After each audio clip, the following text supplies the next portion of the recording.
All right, with John Lynch, GM San Francisco 49ers, everything, the buzz is back in Houston with D'Amico Ryans. I know you hated to lose him with San Francisco, but I know you speak very highly of the job he did.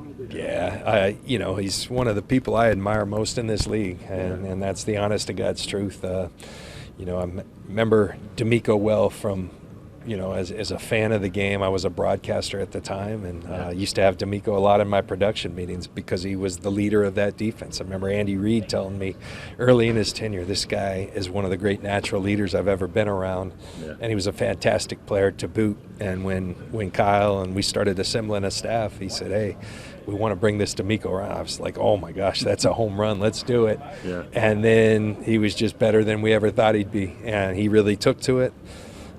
You look at our linebackers out in Tampa, D'Amico along with Johnny Holland coached those guys and made them into the guys they were. Fred Warner was a third-round pick, Dre Greenlaw a fifth-round pick, and they're special people, but they would both tell you that D'Amico helped mold them into who they are, and then he takes the next step to a defensive coordinator, and we become the number one defense. After losing Robert Saleh, we were all in a panic. How are we gonna hold on? Yeah. Not only we hold on, we became better under D'Amico's tutelage. So the Texans are getting a great one. I think people there know that.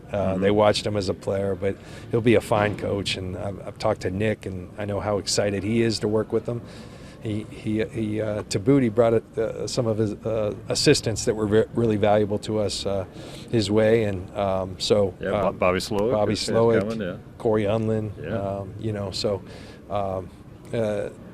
D'Amico will do a tremendous job. I got no hesitation in saying that. How long did it take for you to realize, okay, this guy's tracking fast in these positions, and he's got head coach written all over? Right away, because I already had such a high of opinion of him. Yeah. Coaching's a different thing, so you want to see him in that environment. But man, he took to it right away, and sky's the limit, man.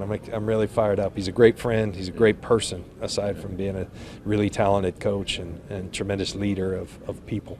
Last question, and making that transition for the first time, in this case from a coordinator to a head coach, there's now so many moving parts. Yeah. The guys that inherit those positions, they got to know what to expect.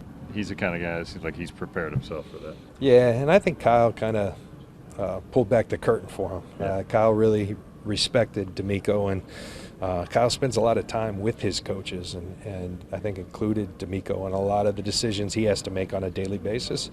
Also, I think imparted that you can't do everything. You got to build a great team and trust those coaches and personnel people and things. And that's why it's so important that everybody in the organization knows their value to winning, because it takes everyone. It's a hard league. It's hard to win a game. And so you can't do it alone. But D'Amico knows all these things, and I'm very confident the Texans got the right guy. I know you'll miss him, but Houston is glad to have D'Amico Ryans. John, thanks for the time, man. Really appreciate it. Thank you. John Lynch, GM, San Francisco 49ers.